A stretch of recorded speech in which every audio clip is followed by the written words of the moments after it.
continue today with the teaching on Acts chapter 21. We last time got down to verse 30, where Paul was doing his best to reach out to the Jewish community in Jerusalem and prove that he was not against Jews. He was not against Jewish traditions.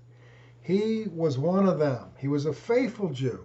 And he even participated in a sort of a Jewish ritual of having a vow. He paid the expenses for 4 men who had a vow, and they were doing their best to please these people and show them that they respected Jewish customs and Jewish law and so forth. But in the midst of it, when they were almost done with the procedure for the ritual, they were spotted by some Jews who had seen Paul in action out in the Gentile world, and they just went nuts and started screaming all kinds of false accusations against him, things that just absolutely were not true. We looked at them last time, these various completely false charges, and they riled up the crowd. They began to beat Paul and to drag him out, and the temple doors were shut, kind of a symbolic thing, saying, okay, from now on, this is shut. You've closed the doors on God's servant, on God's message, and your end is coming. So now let's take up the story in verse 31, Acts 21:31.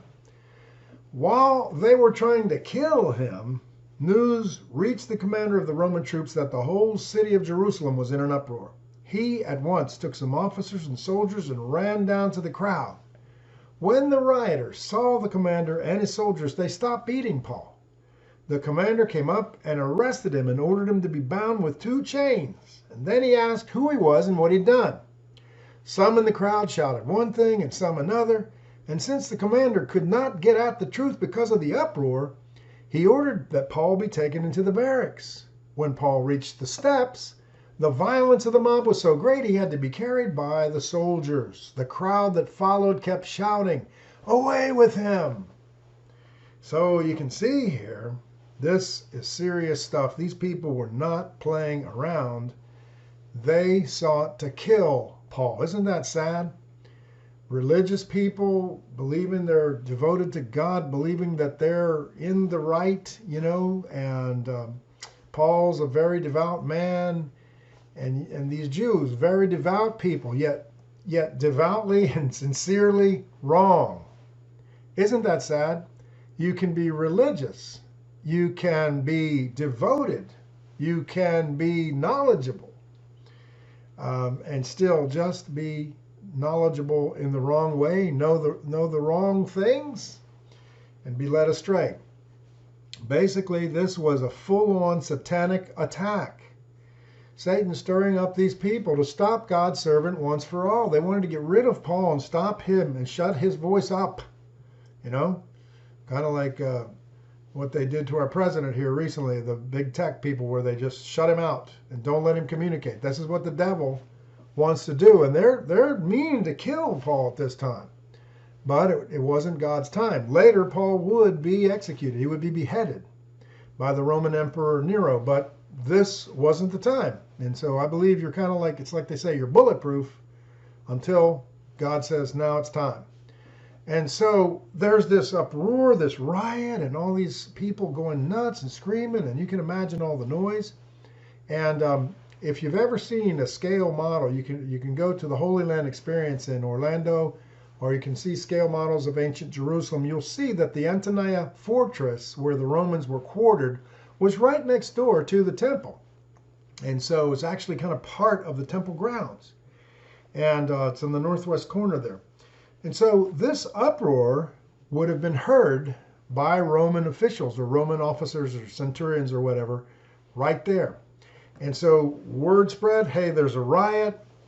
And here you see the purpose of government, right? What is the purpose of civil government? It is to detain or restrain evil, and it is to maintain order. That's the main purpose of government. Civil government exists, according to Romans 13, to restrain evil. This was evil.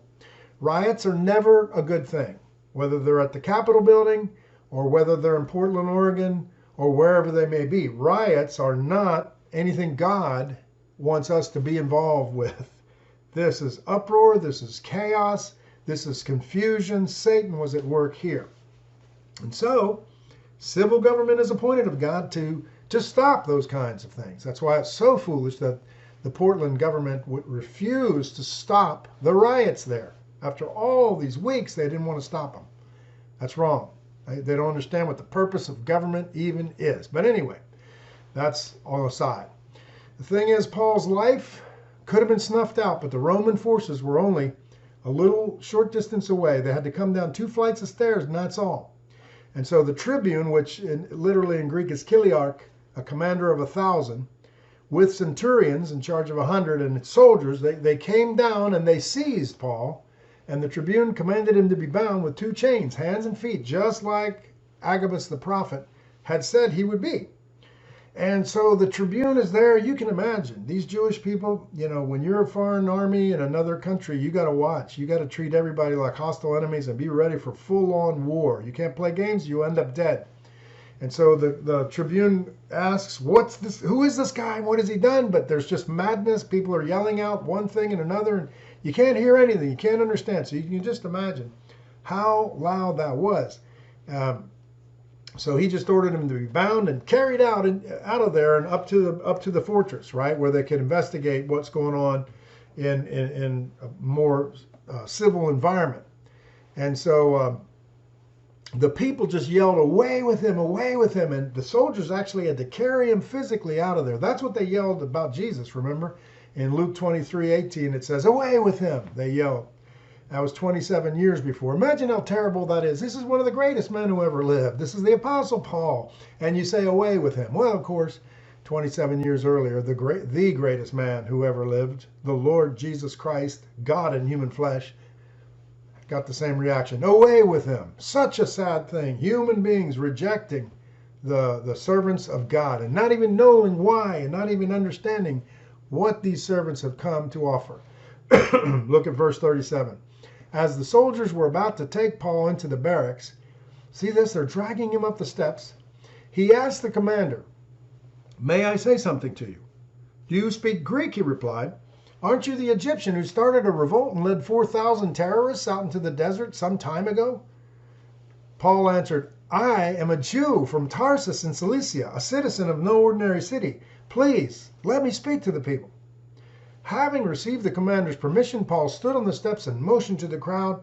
And when they were all silent, he said to them in Aramaic. Some versions say Hebrew, but it's probably Aramaic. They're very similar languages. He spoke to them in Aramaic. Chapter 22, 1 and 2 says, brothers and fathers, listen now to my defense. When they heard him speak to them in Aramaic, they became very quiet. And so, in the midst of this madness, Paul barely escapes with his life. And yet, what's his first thought? He doesn't want to just escape. He doesn't want to just get out of there. He wants to speak to the people and preach the gospel. So he appeals to the tribune, and he speaks educated Greek, and he says, can I say something to you? And the tribune's amazed, and he says, you can speak Greek? I thought you were an Egyptian. He thought that he was an Egyptian terrorist. According to the Jewish historian Josephus, in his book Antiquities, he wrote about that approximately 3 years before this time, there was this Egyptian terrorist, and he led about 4,000 men into the wilderness. And they're called Sicari, which is dagger men, and that's what you call the cartel hit people in Juarez, Mexico, or throughout Mexico, Sicari. Sicarios, right? Sicarios, it's just like the Latin word, sicari. And so that's what the word really says there. Instead of terrorists, it says, dagger men. And so this guy, Josephus, said he had led 4,000 out into the wilderness, and they got killed, And then the guy, the Egyptian leader, he disappeared.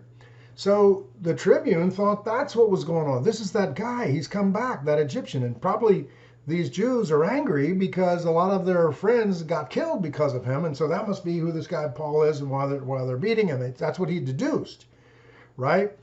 But Paul says, no, look, I'm a Jew. I'm from Tarsus in Cilicia, which is up there where Turkey and the mainland there of Palestine meet, right? And he was from that area, and he was a citizen of no ordinary city, meaning it's an important city. Please, he says, let me speak. And so then the tribune says, all right, you can do it. I suppose the reason he allowed him to speak was he probably thought, I need to find out what this guy's done, who he is. So if he speaks, maybe I'll figure this out. We'll listen to him. And so Paul steps up there on those stairs with hundreds or maybe thousands of people down below. Can you imagine this scene? And, these people were just trying to kill him. And now he wants to try to reach them. What an amazing situation. What a scene. He wants to reach them. And he starts speaking to them in Aramaic or Hebrew, but probably Aramaic.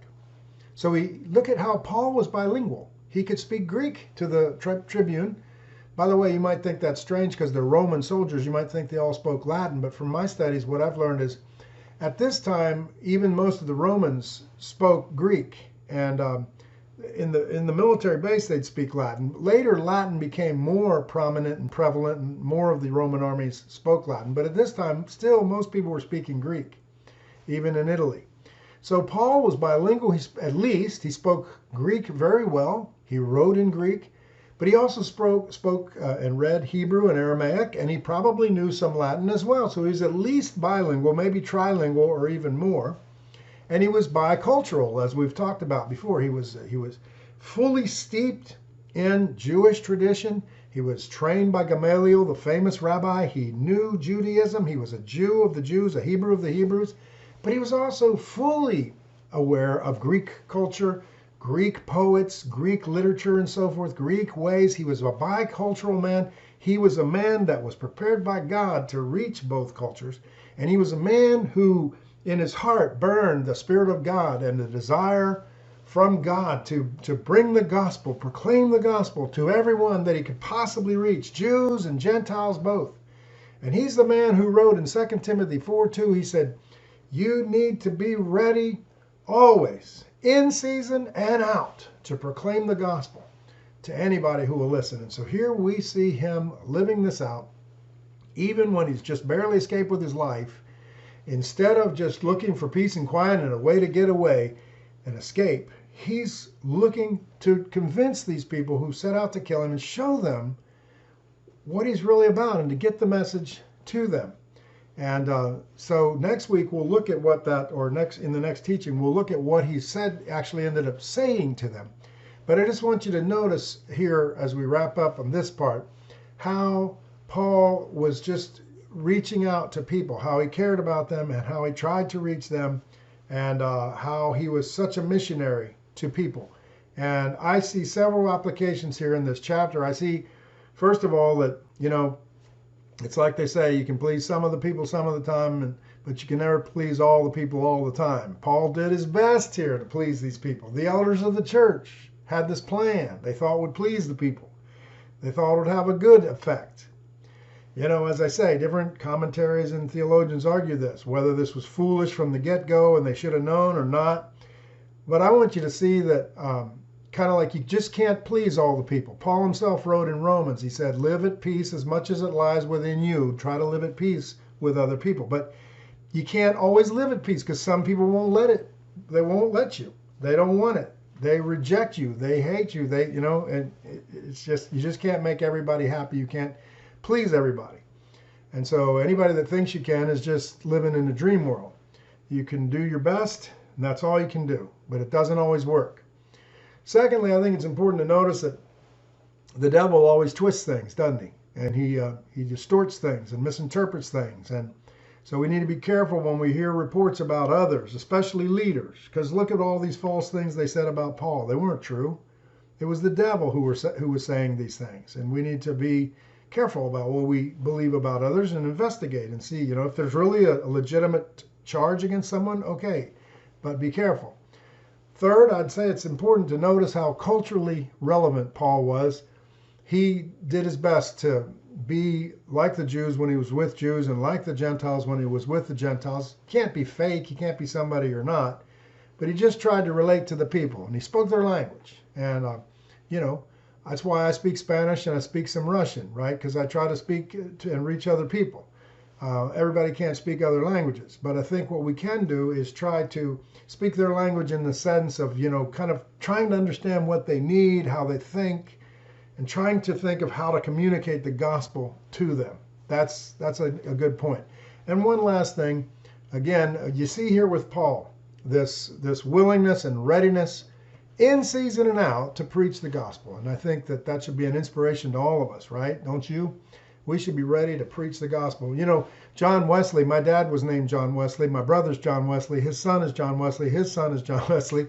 So I've read a lot about John Wesley. John Wesley was a lot like the Apostle Paul. And in one of his diary accounts, he actually tells how in one town where he started to preach, the people just assaulted him and were beating him and everything. And they grabbed him by his long hair and started dragging him through the town.